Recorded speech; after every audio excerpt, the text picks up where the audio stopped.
የራሱ ውሳኔ ነው እና ታላልና ራሱ በወሰነው ነገር ላይ አላህ ሱብሓነሁ ወተዓላ በፍጹም አይደለም እንዳላይ አድርጎ ፈጠረው። ለምሳሌ ከመጀመሪያ እዚህ ነገር ላይ ለምን ሳታይ ብሎ ቂያማ ቀን አይጠይቀኝ። ነገር ግን ከጊዜ በኋላ አይኔን በራሴ ፍላጎት ላጠፋውስ ለምን አጠፋ ብሎ ይጠይቀኛል። ለምን? የዛኔ የራሴ ፈቃድ ስራ ስለሆነ ታላልና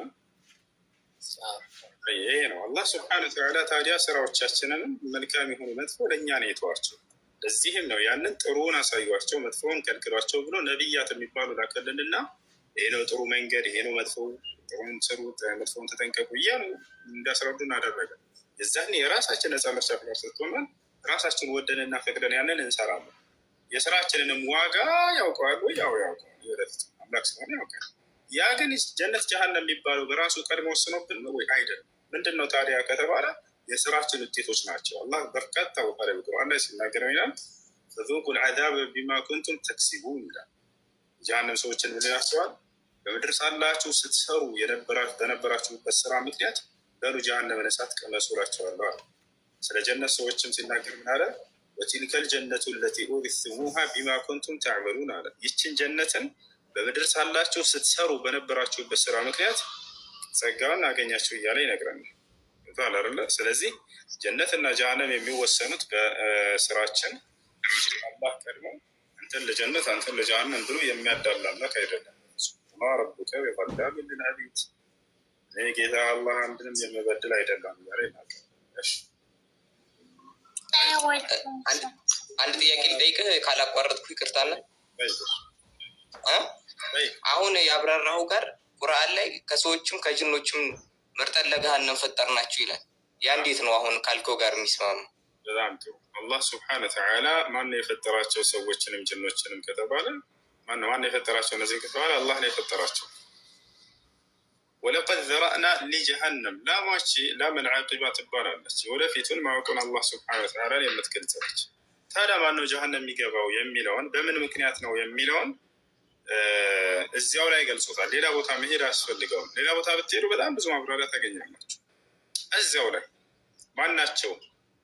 በእርግጥም እነሱ ማናቸው? ለሁም ቁሉቡን ላ የፍቀሁነ ቢሃ አላቸው እዚያው። ወለሁም አዕዩኑን ላ ዩብሲሩነ ቢሃ ወለሁም አዛኑን ላ የስመዑነ ቢሃ። ለእነርሱ ልብ አላቸው አያገናዝቡበትም፣ አይን አላቸው አይሰሙበትም፣ ይቅርታ አያዩ፣ ጆሮ አላቸው አይሰሙበትም ማለት አየህ። አላህ በነቢያት በኩል የላከላቸውን ያንን መለኮታዊ መጽሐፍ ማየት የማይፈልጉ መስማት የማይፈልጉ ማገናዘብም የማይፈልጉ እነርሱ ናቸው የጀሃነም የሚሆኑት እያለ እዚያው ላይ ተናግሯል።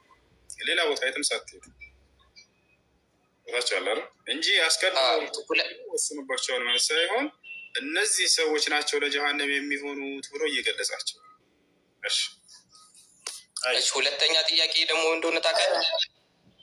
ሁለተኛ ጥያቄ እንትኑ ጋር ከስር የጻፍከው ጋር የነቢያቶች እምነት እስልምና ነው ይላልና የነቢያቶች እምነት እስልምና ከሆነ እነሱ አሁን ከነቢዩ መሐመድ በፊት የነበሩት ነቢያቶች አምላካቸውን ማን ብለው ነበር የሚጠሩት? ክርስቲያን ነህ አይደለ? እሺ አምላካቸውን ማን ብለው ነበር የሚጠሩት? አላህ ብለው ነበር የሚጠሩት። ደጎን አላህ ምንኛ ቋንቋ ነው? አላህ የእርሱ ስሙ ነው። በየትኛውም ቋንቋ ተብሎ እንትን የሚባል አይደለም። አላህ አረበኛ ነው ቃል አምላክ ማለት ነው በአረበኛ አይደለም። አረበኛ አይደለም አላህ የሚለው ቃል። አላህ ማለት አምላክ ማለት አይደለም። እና ምን ማለት ነው? ኢላህ ነው። አምላክ የሚለውን ቃል የሚጠቃው ኢላህ ነው። ኢላህ ማለት አምላክ ማለት ነው። ወኢላሁኩም ኢላሁን ዋሂድ ይላል። አምላካችሁ እኔ አንድ ብቻ ነኝ ለሚለው አሁን እዚህ ቦታ ላይ እኔ አላህ፣ ሌላ ቦታ ላይ አላህ ሱብሓነሁ ወተዓላ ስለ ስሙ ስለ ራሱ ሲናገር አላህ ነው። እሺ እና ለሙሴ ራሱ የነገረው አላህ በሚል ነው። አላህ ማለት ታዲያ ምን ማለት ነው? ባረብ ሙሴ ምናዊ ነው። ሙሴ ምናዊ ነው በቁርአን በየገነቱ አሁን ነቢዩ መሐመድ ብቻ ነው። ከነቢዩ መሐመድ በፊት የነበሩት ነቢያቶች ዕብራዊ ናቸው እንደ ቁርአን ነው። ስለዚህ እና ምን እሺ ሌሎቹ ነቢያቶች አረብ አይደሉም ያልከው ስህተት ነው። ከአረብ የተላኩ በርካታ ነቢያት አሉ። እንዳጠቃላይ አሁን ወደ ለምሳሌ እስኪ ንገረኝ። በአገሮች አረብ ነቢያቶች ለምሳሌ ሷሊህ የሚባል ነብይ ነበር። መጽሐፍ ቅዱስ አያውቀውም። በነገራችን ሷሊህ የሚባል ነብይ ነበር። ነቢያችን ሰለላሁ ዐለይሂ ወሰለም ሰላሰቱ ሚነል ዐረብ አሉ። 3 ነቢያት ከአረብ አሉ ብለው ገልጿቸዋል። ሷሊሕ ከአረብ ነበር፣ ሁድ ከአረብ ነበር፣ ሹዓይብ ከአረብ ነበር። ኢስማኤል መካ ሂዶ እዚያ ነው ሲያስተምር የነበረው። የአረቦች አባት ተብሎ ሁሉ ይገለጻል። እንደ አጠቃላይ እነዚህ ሁሉ ከአረብ ናቸው። አምላክን ማን ብለው ይጠሩ ነበር? አላህ ብለው ነበር የሚጠሩት። የገዛ መጽሐፍህ ላይ ላሳይህ ይችላል። ሙሴ ዕብራዊ እኮ ነው። አዳምጠኝ። የገዛ ሙሴ ዕብራዊ ነው። ረጋ በል እንጂ ታዲያ ልመልስልህ። እሺ እሺ፣ አሳየኝ። ዕብራዊ ነው አልከኝ። ሙሴ ዕብራዊ ለመሆኑ ከቁርአን አሳየኝ እስኪ። ዕብራዊ ለመሆኑ ሙሴ ከቁርአን አይ አይደለም። እኔ እኮ አይደለም። እኔ አሁን ከመጽሐፍ ከቁርአን ላሳይህ። ቁርአን ለራሱ እንደ ማገዣና እንደ ማመሳከሪያ የሚጠቅሰው መጽሐፍ ቅዱስ ነው። አንተ ነህ እንጂ ከመጽሐፍ ቅዱስ የምታሳየኝ። እንዴት እኔ ከቁርአን ያሳይሃል? ማስረጃ ስጠኝ። እንደ ማገዣ ቁርአን መጽሐፍ ቅዱስ እንደሚጠቀም ትልቁ ላይ ነው። ቁርአን እንደ ማገዣ መጽሐፍ ቅዱስ እንደሚጠቀም ማስረጃ ሳይኝ ከቁርአን የቀደሙትን ሰዎች ጠይቁ ተብሏል ሲወርድላቸው። አሳየኝ ማስረጃ እንደሱ ያለበት። እሺ ቆይ እንዲ ጠብቀኝ፣ ትንሽ ደቂቃ ጠብቀኝ። አረ ጠብቃለሁ እስከ ትንሣኤ ቀን ድረስ። ጭራሽ እነሱን እንድንጠይቅ ማለት ነው። እናንተ እንድንጠይቅ ነው ያዘዘው አይደል ቁርአን። ሰላም አለይኩም ወስድ። ወአለይኩም ሰላም ወራህመቱላሂ ወበረካቱ። ሰላም ነው ወንድማችን፣ እንዴት ነው? አልሐምዱሊላህ። ጥያቄ ነበረኝ። ወረበል ካዕባ ብሎ መማል እንዴት ይታያል? እሺ የት አድርገው ወረበል ካዕባ ብሎ መማል ችግር የለውም። ምን ማለት ነው ትርጉሙ? በካዕባ ጌታ እምላለሁ ማለት ነው። የካዕባ ጌታ ማን ነው? አላህ ሱብሓነሁ ወተዓላ ነው። በካዕባ መማልስ ይቻላል ወይ? ላ በካዕባ መማል አይቻልም። ካዕባ ፍጡር ነው። ወረቢል ካዕባ በካዕባ ጌታ አላህ እምላለሁ ማለት ነው። ፈልያዕቡዱ ረብ ሀዘል በይት ይላል አላህ ሱብሓነሁ ወተዓላ። የመካ ሰዎችን የዚህም ቤት ጌታ የሆነውን አላህን በብቸኝነት ይገዙ በላቸው እና በካዕባ ጌታ ብሎ መማል በአላህ መማል ማለት ነው። እሺ ሌላው ደግሞ በቁርአን መማልስ የሆነ ወላሂ ብለን ምናለት በዛ ካላመነ ቁርአን ማለት የሚል ሰው አንዳንድ ሰው እና በቁርአን መማል ሲባል ለሁለት ይከፈላል። አንደኛ በአንደበታችሁ ቁርአንን ብሎ መማል፣ ሁለተኛ ወረቀቱ ላይ ጫና አድርጋችሁ እጃችሁን እንደዚህ መሐላ መፈጸም። በአንደበታቸው ቁርአንን ብሎ መማል ችግር የለም። ነገር ግን ወረቀቱን ጫና አድርጋችሁ ወضع اليد على المصحف والحلف بذلك ليس له اصل في السنه። በእጃን በቁርአን ላይ እንደዚህ ጫና በማድረግ መሐላ መፈጸም ይሄን የሚያዝ የቁርአንም የሐዲስም ማስረጃ የለም። ያ ነው ነገር ግን አግኝቼዋለሁ። እንትኑን ይቅርታ ካላቋረጥኩ። እሺ እናንተን እንድንጠይቅ ያዘዘብንን ነው አይደል? አይደለም መጽሐፉ ምን ሱራ ዩኑስ 10:94 ላይ ግር ያለ ነገር ካለ ነገር ካለ እናንተ እንድንጠይቅ አይደለም? አንብበው ከፈለክ ክፈተው። ትልቁ ላይ አድርጌያለሁ።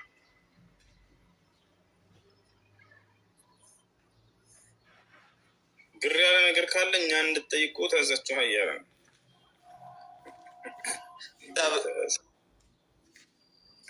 ክፈታ አንድ ትልቅ ላይ አድርጌያለሁ። ምን ይላል እንትኑ?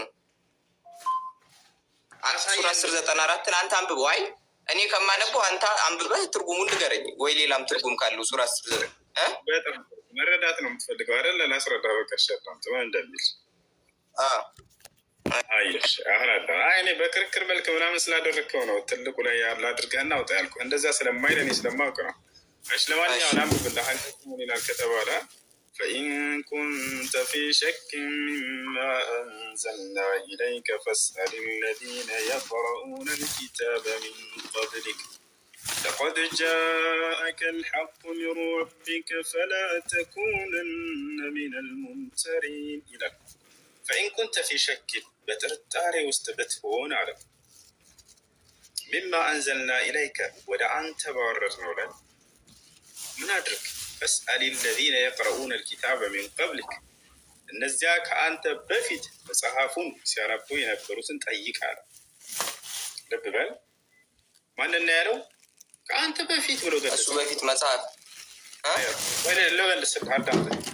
በሌላ ምሳሌ አላህ ስለገለጸ ማንን ታዲያ ከእርሱ በፊት ያሉትን ጠይቅ የተባለው ከተባለ በሱረቱ ዙኽሩፍ ላይ ተናገረ። ወስአል መን አርሰልና ሚን ቀብሊከ ሚን ሩሱሊና አለ ሙሐመድ ከአንተ በፊት የላኳቸውን ነቢያቶችን መልእክተኞችን ጠይቅ ማለት ነው ብሎ ተናገረ። እዚህ የተናገረው ስለ ነቢያቶች ነው። ከአንተ በፊት ብሎ ገለጻቸው። የት አግኝቷቸው ነው የሚጠይቃቸው? መሐመድ በጣም ጥሩ ጥያቄ። የት አግኝቶ ነው የሚጠይቃቸው ታዲያ ከተባለ ነቢያችን ሰለላሁ ዐለይሂ ወሰለም ነቢያትን ሁሉ በኢየሩሳሌም ወይንም ቤተል መቅደስ ፍልስጤን የሚገኘው የነቢያቶች መስጅድ በሆነው እዚያ ላይ አስነስቶላቸው ነበር። ሁሉንም ነቢያት አግኝተዋቸዋል። ያገኟቸው ለናሙናነት ያቀል ጠቅሰውልናል ሐዲስ ላይ ደኸልቱ ቤተል መቅደስ ፈረአይቱ ልአንቢያ ኢየሩሳሌም መስጅድ ውስጥ ገባ።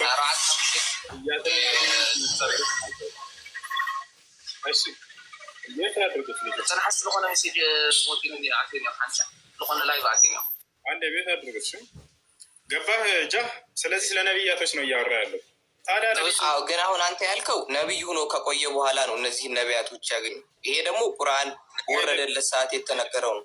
ማነው እንደሱ ያለ? አይ እዛው ላይ ሲወርድለት ጥርጣሬ ካለው ከቀደሙት ነቢያት እንዲጠይቅ ነው። የቀደሙት ነቢያቶች ሀዲስ እንዳላቸው ታምናለህ አይደል?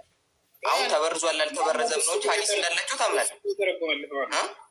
አላህ ራሱ እየተናገረ ካላ በላይ አንተ ልታውቅ ነው። ነቢያቶችን ነው ያልኩት እያለ እየተናገረ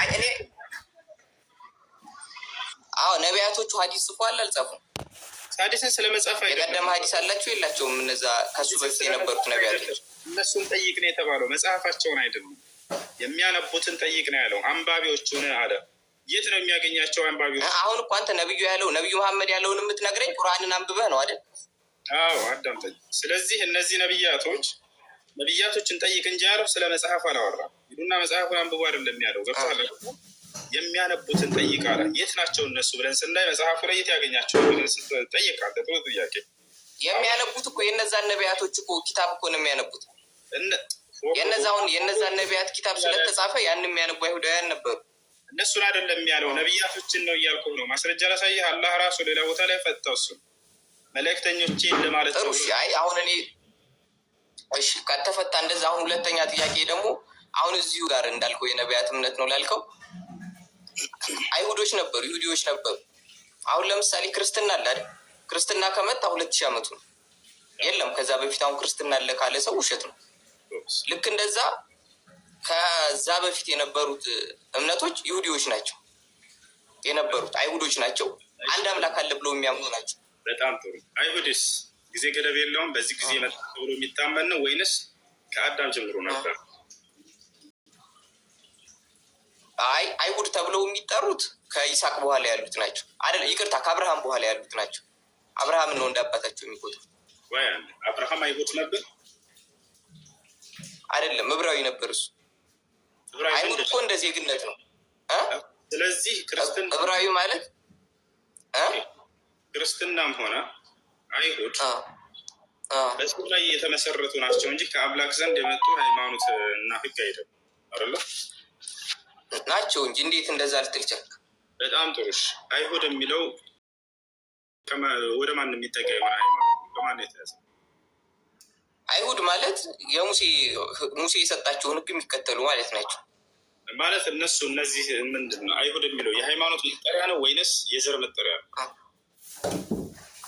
እንትን ነው የሃይማኖት መጠሪያ ነው። ግን በሰዓቱ አምላክ የመረጣቸው ህዝቦች ነበሩ፣ በእነሱ እየተጠቀመ ነበር እና አሁን ከነዛ ህዝቦች ውጭ የሆነ ዜጋ ካለ በጣም ጥሩ። አይሁድ የሚባል ሃይማኖት እንዳለ መጽሐፍ ቅዱስ ላሳየህ። እሺ ላሳየህ አንዴ።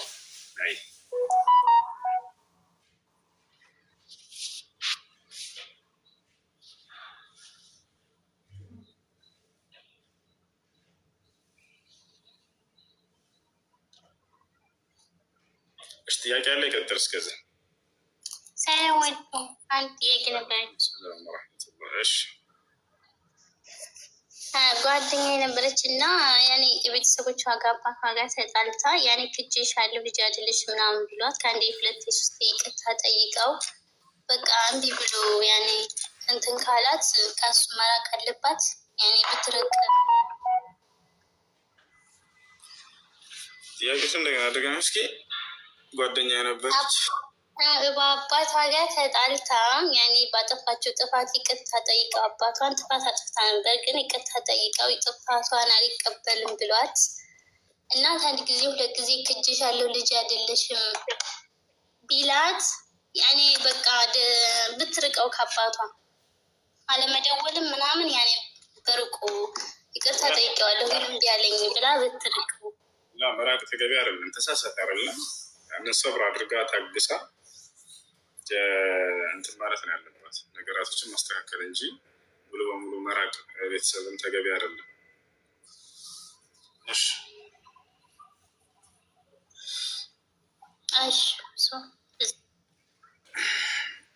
እሺ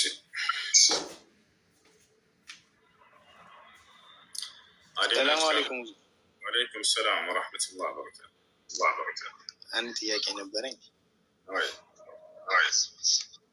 የመጀመሪያ ልጅ አሁን 7 ወር ሆኖታል ወልጄ ነበርና አሁን ግን አላወጣሁም ነበረ። ነገሮች ምናምን አልተመቸኝም፣ አልተሳካልኝም ነበር፣ ገንዘብ ምናምን አልነበረኝም። እንዴት ታያል? አሁን ላይ ማውጣት እችላለሁ ወይስ መቼ ነው ማውጣት የምችለው?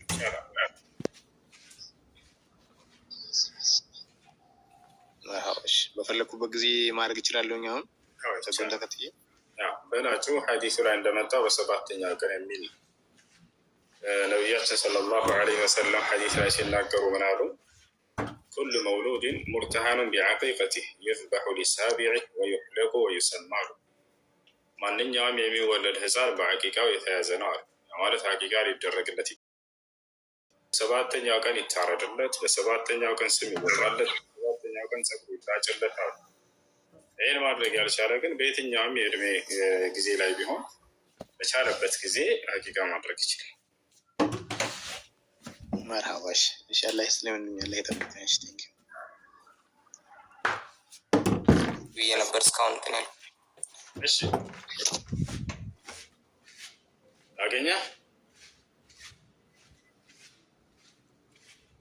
አገኘ ገላትያ 1:14 ላይ ኦኬ አይሁድ አምላክ የደነገገው ሃይማኖት እንደሆነ ይገልጻል። ገላትያ 1:14 ምን ይላል? አንብበው እስኪ።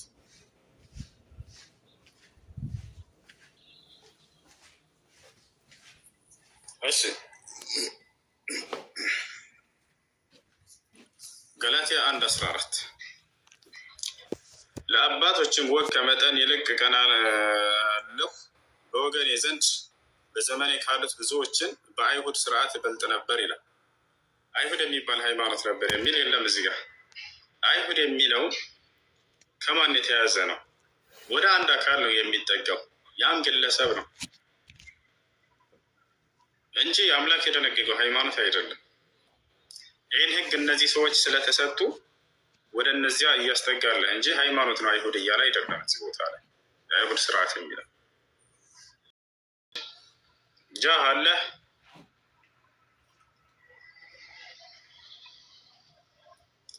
እሺ የለም። ባጭሩ አምላክ በየትኛውም ነቢይ በኩል አይሁድ የሚባልን ሃይማኖት ተከተሉ ብሎ አላዘዘም። አምላክ በየትኛውም ነቢይ በኩል ክርስትና የሚባልን ሃይማኖት ተከተሉ ብሎ አላዘዘም። ገብታችኋል አይደለ? አንድም ነቢይ ልክ እንዲሁም ህዝቦችም እናንተ ክርስቲያን ሆኑ ብሎ ያዘዘበት አንድ ላይ የለም። አንድም ነቢይ እኔ ክርስቲያን ብሎ ያዘዘም የለም፣ የተናገረ የለም።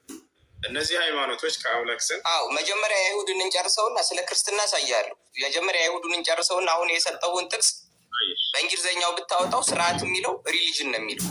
አማርኛ ያው ሰዎች ናቸው የተረጎሙት፣ በቻሉት አቅም ነው የሚተረጉሙት ቃሉ። እሺ አውጣው እና አምላክ የደነገገው ሃይማኖት እንደሆነ አሳየን እስኪ። ያዋላ አምላክ የደነገገው መሆኑንም ሃይማኖት መሆኑን መጀመሪያ ተስማማ። ሃይማኖት መሆኑን ከተስማማ ወደ እንትኑ ልሂድልን። ደግሞ ሃይማኖት ማለት መመሪያና ህግ ማለት ነው፣ ሰው እንዲመራበት ማስረጃ ምንድን ነው? ሃይማኖት ማለት መመሪያና ህግ አምላክ የደነገገ እኮ ነው። ሃይማኖት ብሎ ማለት ከሰዎች ዘንድ የሚሰራ ነገር አይደለም። አምላክ አይሰራም በሰዎች። ለሙሴ ህጉን የሰጠው እሱ ነው። 234 በላይ ህግ ሰጥቶታል ለሙሴ። ያ ህግ ነው። ህጉን ስለመስጠት አይደለም ጥያቄ። ህጉ እኮ ነው ሃይማኖት ማለት። ምን አለው ሌላ? አሁን እስልምና ስትል አሁን ለምሳሌ አንተ ይቅርታ እንዲ አሁን ለምሳሌ አንተ አዳምጠኝ ሁሉ ነህ። እሺ እሺ ተሰጥቶታል አልተሰጠውም አይደለም ጥያቄ። አሁንም ያመጣው ስለ ህግ መሰጠቱ ነው። እሱ ሳይሆን ጥያቄ በተሰጠው ህግ ውስጥ አይሁድ ሁሉ አምላክ አዛሉ ወይ ነው። ከአምላክ ዘንድ ያ ህግ የመጣው በመጣው አምላክ አይሁድ ሁሉ ወይም ክርስቲያን ሁሉ ብሎ ያዘበት ቦታ አለ ወይ? ያው ህጉን የሰጣቸው ለምንድን ነው? እንዲታዘዙት እኮ ነው እኮ እንዲታዘዙት ነው። በዛ በትእዛዙ ውስጥ አይሁድ ሁሉ ወይም ክርስቲያን ሁሉ ብሎ አዟል ወይ? አይሁድ ሁኑ ክርስቲያን ሁኑ ማለት ምን አስፈለገ? አንድ ሰው ህግ ተሰጠው አይደል? ህግ ከተሰጠው እኮ በዛ መንገድ ይሄዳል። ህጉ የተሰጣቸው በዛ መንገድ እንዲሄዱበት አይደል? ህግ ተሰጥቷል ተሰጥቷል ሳይሆን ጥያቄው በዚህ በሰጠው ህግ ውስጥ እነዚህን ሃይማኖቶች አዟል ወይ አምላክ? አይሁድ ሁሉ ወይ ክርስቲያን ሁኑ ብሏል ወይ? ለምሳሌ ልንገርሽ፣ እኛ ይህ ህግ ተሰጥቶናል፣ የቁርአን ህግ አይደለ? በዚህ በተሰጠን ህግ ውስጥ ሙስሊም ሁኑ ብሎ አምላክ ራሱ አዟል። ልክ በዚህ አንጻር በመጽሐፍህ ላይ በተሰጠ ህግ ላይ ክርስቲያን ሁኑ ወይንም አይሁድ ሁኑ ብሎ ያዘዘበት ቦታ አለ ወይ? ናቸው ክርስቶስን ተከተሉን የተባለው። ክርስቶስን መከተል ማለት ክርስቶስን ከተከተልክ ክርስቲያን ነህ። ክርስቲያን ማለት እኮ ክርስቶስን የሚከተል ነው። በቃ ክርስቶስን የክርስቶስን አስተምሮዎች አለ አይደል? እሱን አይደለም አንድ እሱ አይደለም ጥያቄ። ክርስቲያን ሁኑ ብሎ ያዘዘበት ቦታ አለ የለም? ጀምሪያ ከሱን ጀምር አለ ነገርኩህ እኮ ክርስቲያን ሁኑ። አሁን ለምሳሌ አንድ ሰው አለ። አሁን ለምሳሌ ነው ያለው አይደል? እኔ በቀን 5 እሺ አንዴ ስማኝ፣ እሺ አንዴ አስጨርሰኝ። እኔ አሁን ለምሳሌ በቀን 5 ከሰገድኩኝ እስልምና የሚያዛቸውን መንገዶች ካደረግኩኝ እስላም ነኝ። ልክ እንደዛ ህግ እስከተሰጠ አይደለም። ማን ነው እንደሱ ያለ? የእስልምና ህጎች ብከተልም እኔ ሙስሊም አይደለሁም ወይንም እስልምና የሚለውን ጥር መጠር አልፈልግም፣ ግን ዝም ብዬ ሰግዳለሁ ቢል ሰውዬው እስላም አያደርገውም። ያ እንደ እናንተ ሊሆን ይችላል። እንደኛ ደግሞ ክርስቲያን ወይ አይሁድ ወይ ምናምን ያ ሰዎች ሊሉ ይችላሉ። ከዛ ውጭ ግን መጽሐፍ ቅዱስን አንድ ሰው እስከተከተለ ድረስ በቀጥተኛው መንገድ ያንን አምላክ እየተከተለ ነው ማለት ነው። አምላክን እየተከተለ ስለመከተሉ አይደለም ጥያቄ። አሁንም ልብ በል፣ ይህን የሃይማኖት መጠሪያ ስሙን አምላክ ራሱ ሰይሞታል ወይ ነው ጥያቄ። ክርስቲያን የሚለው የለም አይደለም። መሰየም ክርስቲያን የሚለው ቃል ሁላ መሰደቢያ ነው። በሰዓቱ ኢየሱስ ክርስቶስን ስለተከተሉ ነው ሰዎች ክርስቲያን ያሏቸው። አይሁዶች ናቸው የጠሯቸው የኢየሱስ ክርስቶስ ተከታይ ስለሆኑ እንጂ እነሱ ወይ ኮርተውበት ምናምን ለራሳቸው ያወጡት ስም አይደለም። ስለዚህ አምላክም የሰጠን ስም አይደለም። በጣም ጥሩ እናመሰግናለን። እሱን ነው የፈለግኩት። ወደ እስልምና ስትመጣ ግን አምላክ ራሱ ነው ከእኔ ዘንድ አደራ ማንም ሰው ሙስሊም ሳይሆን እንዳይመጣ ብሎ ራሱ ያዘናል። ወላ ተሞቱነ ኢላ ወአንቱም ይላል። አደራ ሙስሊሞች ናቸው እንጂ እንዳትሞቱ ይላል። ነቢያቶችን በአንደበታቸው እኛ ሙስሊሞች ነን ሲሉ እንሰማቸዋለን። ኖህ ምን አለ? ወአን አኩነ ሚነል ሙስሊሚን አለ። ኖህ ራሱ ሲናገር ቅድም ባመጣኸው ሱራ ዩኑስ ላይ እኔ ከሙስሊሞች እንደሆን ታዝዣለሁ ይላል። ያዕቆብ ለልጆቹ አደራ ልጆቼ ሙስሊሞች ሳትሆኑ እንዳትሞቱ ይላቸዋል። ወላ ተሞቱነ ኢላ ወአንቱም ሙስሊሙን አላቸው። ሙስሊሞች ሆናችሁ እንጂ እንዳትሞቱ ይላቸዋል። ሐዋርያቶች ቃል በቃል ላቸው ራሳቸው እኛ ሙስሊሞች ነን ሲሉ እናያቸዋለን። ወኢዝ አውሐይቱ ኢለል ሐዋርይይነ አን አሚኑ ቢ ወቢረሱሊ ቃሉ አመና ወሽሀድ ቢአንና ሙስሊሙን። ሐዋርያቶች እኛ ሙስሊሞች ነን ሲሉ እንሰማቸዋለን። ሐዋርያት የምትለኝ ኢየሱስ ክርስቶስን ተከታዮች ነው። አንተ ከቁርአን ነው የምትነግረኝ? አሁን የምትጠቅስልኝ ነው መጽሐፍ ቅዱስ ላይ? አዎ በቁርአን ላይ ቃል በቃል ሐዋርያቶች የክርስቶስ ተከታዮች እኛ ሙስሊሞች ነን። አሁን ለምሳሌ አንድ ነገር ልንገር። አሁን ለምሳሌ የሆነ ወንጀል ቢሰራ እና ፍርድ ቤት ላይ ብትሄድ ማለት ነው ምስክር ትጠየቃለህ አይደል? ከዛ ምስክር የአይን ሊሆን ይችላል፣ በጆሮ የሰማ ሊሆን ይችላል፣ ከሰው የሰማ ሊሆን ይችላል። ሁሉም ምስክርነቶች ተቀባይነት አላቸው። እና አሁን አንተ እየነገርከኝ ያለው ስለ ኢየሱስ ክርስቶስ እና በሰዓቱ ስለነበሩት ሐዋርያት። አሁን መጽሐፍ ቅዱስን የጻፉት ሰዎች አሁን የኢየሱስ ክርስቶስ ታሪክ የተጻፈው 4 ወንጌል ላይ ነው እና ሐዋርያት ናቸው የጻፉት፣ በአይናቸው ያዩ ማለት ነው። አንተ ደግሞ አሁን እየነገርከኝ ያለው መጽሐፍ በአይናቸው ያዩ ሰዎች ናቸው የጻፉት። በአይናቸው ያዩ ሰዎች የኢየሱስ ክርስቶስን ሞቱን ትንሣኤውን ያዩ ሰዎች ጽፈዋል። አንተ እየነገርከኝ ያለው ደግሞ ኢየሱስ ክርስቶስ ከሞተ ከብዙ ዓመት በኋላ የተጻፈ መጽሐፍ ላይ የተጻፈን ነገር ነው የምትለኝ። የአይን እማኝ አይደሉ የጻፉት ሰዎች?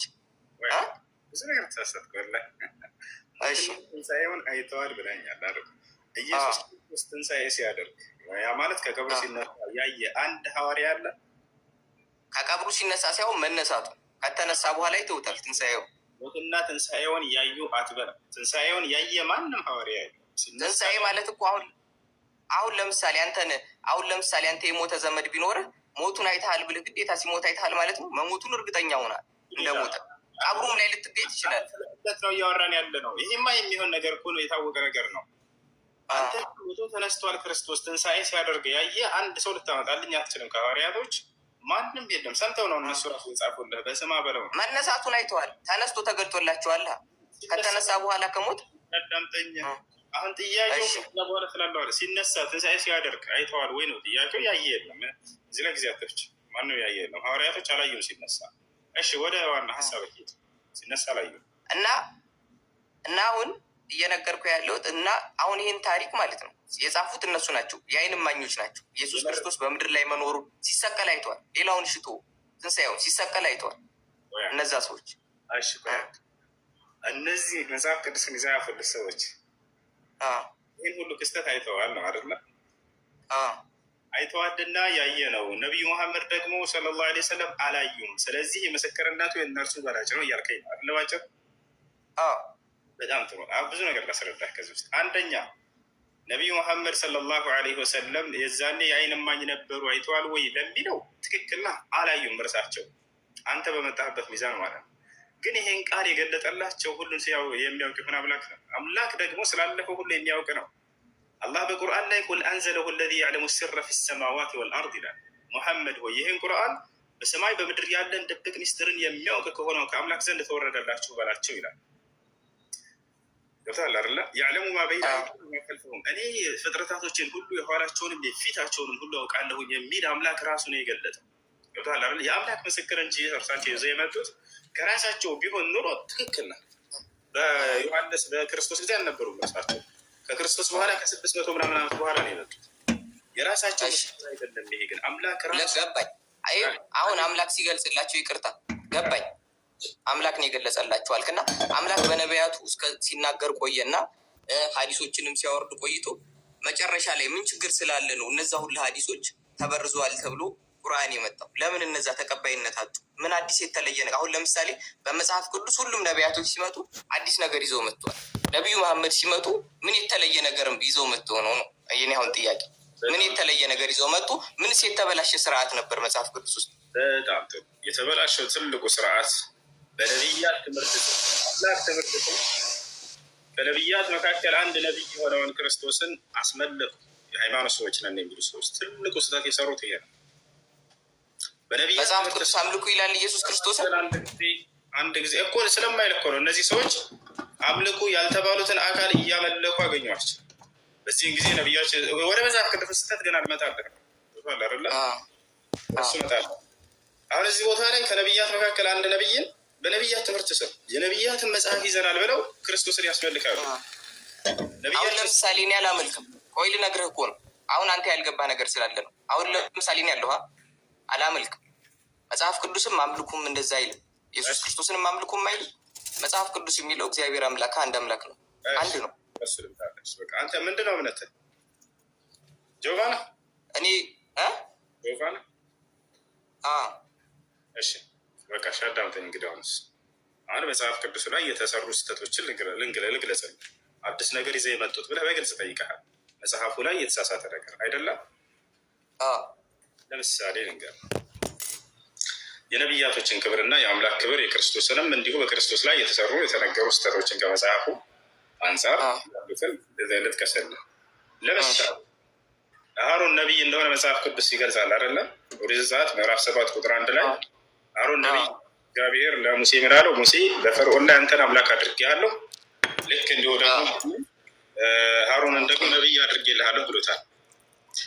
እንግዲህ ይህ ነቢይ ወደ አምላክ ብቻ የሚጠራ ነው አይደል? ነቢይ ብሎ ማለት የአምላክን ቃል ተከብሎ ለሰዎች የሚያደርስና የሚያስተምር ነው። አምላክን አምልኩ እያለ የሚጠራ ነገር ግን ዘጸአት ምዕራፍ 32 ከቁጥር 1 ጀምረህ ሄደህ ብታነበው አሮን ለእስራኤል ሰዎች የወይፈን ጣዖት እንደሰራላቸው ታውቃለህ አይደለም? ይሄ ነው ከግብፅ ያስወጣቸው ብሎ ሰጥቷቸዋል። ይህን ነገር ቁርአን ነቢያችን ሰለላሁ ዐለይሂ ወሰለምን አላህ ስብሐነ ወተዓላ አስነሳና በእርሳቸው ላይ ባወረደው ቃል በቁርአን ላይ ይህን ታሪክ ሲገልጽልን ያን ጣዖት በፍጹም ሀሩን አልሰራም ብሎ አረመው። መጽሐፍን አየኸው? በፍጹም ሳምራዊ አንድ ሳምራዊ ሰው እንጂ ሳሚሪ የሚባል ሰው እንጂ ይህን የሰራላቸው ያንን ጣዖት ፈአضለሁ ሳሚሪ ይላል። ሳሚሪይም አሳሳታቸው የሙሴን ህዝቦች እያለ ይገልጻል። እንዳውም ሃሩን ተው ጌታችሁን አላህን ፍሩ ብሎ ከልክሏቸው ነበረ። ገብቶሃል አይደለ? ያንን ቁርአን መጣና አረመው። በፍጹም ነቢይ ጣዖትን ሰርቶ ለህዝቦቹ ይሄ ነው አምላክ ሊል አይችልም። እንደው ይሰዋታል እንጂ ማለት ነው። ወደ አምላክ ብቻ ነው የሚጣራው። ቁርአን መጥቶ ይሄን ነገር አስተካከለ። ሌላ ምን አደረገ? ነቢዮች አይሳሳቱም አይሳሳቱም ብለን የምታምነው ነቢዮች አንድ ሌላውን ድረስ እኮ ያለ ወደ ነቢያት ይሳሳታሉ አይሳሳቱ ቀጣይ እናወራለን። አሁን መጽሐፉ ላይ ስለተነገሩ ስህተቶች ቁርአን ያረማቸውና አዲስ ነገር ይዟቸው የመጣው የሚለውን እየነገርኩ። ሁለተኛ ያዕቆብ አባቱን ኢስሐቅን እንዳጭበረበረው የወንድሙን የኤሳውን በረከት ቀምቶ እንደተቀበለ መጽሐፍ ቅዱስ ይገልጻል አይደለ? ቁርአን ግን በፍጹም ይሄንን እኔ ራሴ ነኝ ኢስሐቅንን ያዕቆብንም አብርሃምን ሁላቸውን በራሴ ነው የባረኳቸው እያለ ይናገራል። ራሴ ነኝ የመረጥኳቸው አለ። ገብቶሃል አይደለ? እርሱ አጭበርብሯል፣ ዋሽቶ በዚህ ብሎ ቀምቶታል የሚለውን አረመው። ሎጥ ከሴት ልጆች ጋር ወሲብ እንዳደረገና እንዳስረገዛቸው እንዳስወለዳቸው መጽሐፍ ቅዱስ ተናግሯል አይደለ? ሎጥ ሁለት ሴት ልጆቹ ጋር ወሲብ እንዳስረገዛቸው እንዳስወለዳቸው ተናግሯል አይደለ? ይሄን ነገር አላህ ስብሐነሁ ወተዓላ በቁርአን ላይ በፍጹም ይሄንን አረመው። ኖህ አስካሪ መጠጥ የሚጠጣ እንደነበርና ሰክሮም እንደተኛ እርቃኑን እንደቀረ ምናምን ይገልጻል መጽሐፍ ቅዱስ። በፍጹም ይሄንንም ስህተት ነው አለ። የሚገርም እንትን ይዟል መጽሐፍ ቅዱስ። ሰለሞን መጨረሻ ላይ አምላኩን ትቶ ወደ ጣዖት አምልኮ እንደሄደ ምናምን ይገልጻል አይደለ? የጣዖት አምልኮ ጣዖቶች እንደሄደ ይሄን አላህ መጣና በፍጹም አላደረገም ሰለሞን ብሎ አስተካከለለት።